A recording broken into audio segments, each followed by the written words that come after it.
Ce qu'il fait aussi, et ça c'est très important, c'est qu'il impose des règles de vie très strictes, un règlement intérieur assez strict, un emploi du temps que lui-même va s'imposer. Louis XIV est en représentation permanente. À partir du moment où il se lève jusqu'à ce qu'il se couche, on sait donc à la minute près ce qu'il fait. Alors ces règles-là, elles ont un nom. On les appelle l'étiquette. L'étiquette avec un E majuscule. Alors par exemple, on savait précisément, alors je retrouve ma petite feuille, on savait que tous les jours, à la même heure, le roi se levait. Et ce lever du roi, tout comme ce coucher du roi, était l'objet d'une cérémonie. Cérémonie auquel étaient conviés des nobles. Alors évidemment, si on était convié à ces cérémonies-là, c'est qu'on était estimé par le roi, donc on s'y pressait. Vous aviez la cérémonie au début de journée, qui s'appelait le petit lever.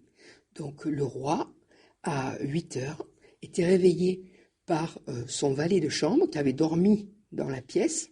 Donc le valet de chambre tirait les rideaux, il disait par exemple « Sire, il est l'heure », et une fois qu'il avait dit ça, il allait ouvrir une porte et entrer par cette porte le premier médecin du roi, le premier chirurgien du roi qui l'examinait, et petit à petit, il examinait, alors, sire, avez-vous bien dormi?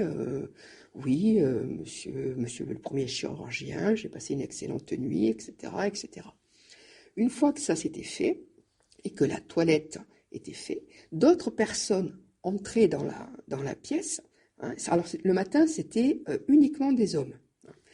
Et on assistait à l'habillage du roi. Donc, le roi s'habillait devant tout le monde. Enfin, tout le monde, façon de parler. Alors, on lui donnait sa perruque. Quelqu'un bien précis, une personne bien précise lui donnait sa perruque. Alors, il faut savoir qu'il en changeait plusieurs fois par jour de perruque. C'est d'ailleurs lui qui a instauré la perruque à Versailles, puis après dans toute la société française. Donc, on lui donne sa perruque. Quelqu'un d'autre lui donne une chemise. Ensuite, voilà, il s'habille devant tout le monde. Une fois que ça s'est fait, cette cérémonie qui dure à peu près 1 heure et demie, le roi va à la chapelle royale avec sa famille. Et là, pendant 1 heure, tous les jours, il fait ça tous les jours, il suit donc la messe. Voilà. À 11 heures, une fois que c'est fini, il va dans une pièce qu'on appelle la salle du conseil, et là, il fait une réunion avec ses ministres. Pendant ce temps, les nobles sont occupés à des jeux, à des jeux surtout. Voilà. L'après-midi, au début d'après-midi, c'est le dîner du roi. Donc, c'est le dîner au petit couvert. Donc, le roi est assis tout seul à une table. Et là, des personnes viennent lui amener petit à petit un plat. Alors, il faut savoir que Louis XIV adorait manger. C'était un goinfre. Et il mange devant tout le monde. Il goûte tous les plats qui lui sont apportés. Il adore les petits pois d'ailleurs, entre autres, ce qui n'est pas forcément votre cas. Donc c'était un de ses plats préférés. Et donc les gens sont là, debout, pour la majorité d'entre eux, et le regardent manger. L'après-midi, une fois qu'il a pris son repas, il va faire soit une promenade dans les jardins de Versailles, soit il va à la chasse. Alors, quand il va à la chasse, c'est pareil, il invite des gens à venir. Évidemment, c'est un grand privilège d'aller à la chasse avec le roi. Quand il va se promener dans les jardins de Versailles pour voir où en sont les travaux, il passe toujours, on va dire ça, il a un circuit, il passe toujours à peu près au même endroit. Donc, pour se faire remarquer du roi, il y a certains nobles qui vont se poster à différents endroits du jardin. Et quand ils voient le roi arriver, ils s'inclinent devant lui, ils font la révérence, etc. Alors le roi, il les salue, il peut hocher la tête, bon, mais quelquefois il s'arrête. Évidemment, s'il s'arrête devant une personne ou deux en particulier, ces personnes-là ne s'adressent pas directement au roi. Il faut d'abord que le roi leur parle et ensuite eux répondent. Donc évidemment, quand le roi vous a parlé, vous savez que vous êtes en train de grimper dans la hiérarchie de Versailles.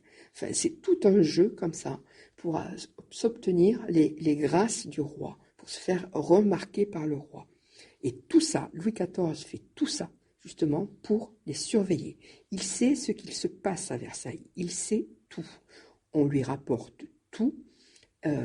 Évidemment, il ne peut pas être partout dans toutes les pièces, mais il sait tout ce qu'il se passe. Et il peut voir quels sont ceux qui pourraient, évidemment, le trahir. Voilà. Il est donc lui-même toujours en représentation.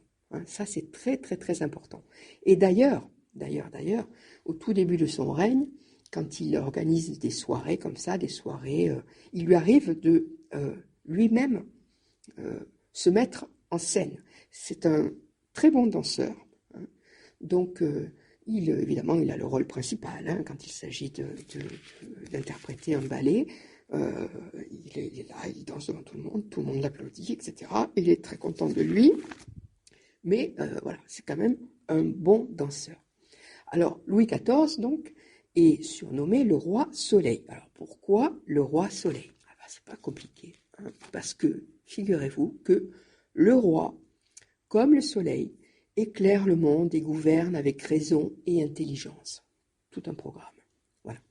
Donc, tout ça, ces représentations, ce faste de Versailles, ça va durer quelques années, mais ça ne va pas durer durant tout le règne de Louis XIV. Parce que quand il va épouser en secret Madame de Maintenon, qui est la nounou, hein, ça il ne faut pas l'oublier, hein, la nounou des enfants qu'il avait eus avec une de ses favorites. Hein, il est tombé amoureux d'elle, figurez-vous, et il l'a épousée donc en secret une nuit.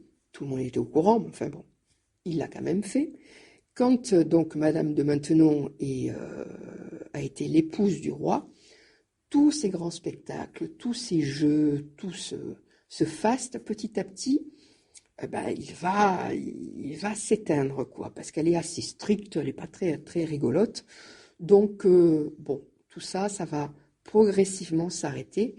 Et au fil du temps, au fil des années, les nobles ne penseront qu'à une chose, c'est quitter Versailles, parce que l'atmosphère est assez lourde.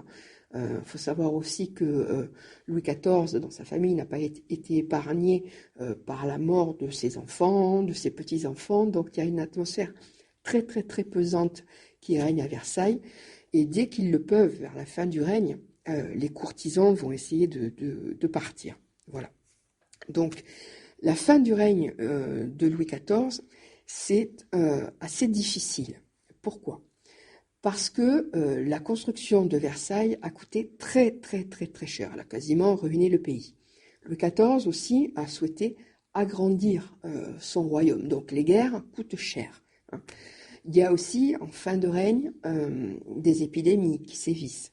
Il y a aussi des hivers très froids. Donc les gens n'ont pas pu planter des graines pour pouvoir après récolter quelques mois plus tard. Les sols ont gelé, donc il y a beaucoup de famine dans le pays, il y a beaucoup de chômage.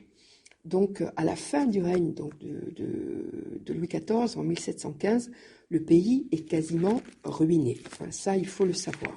Voilà. Donc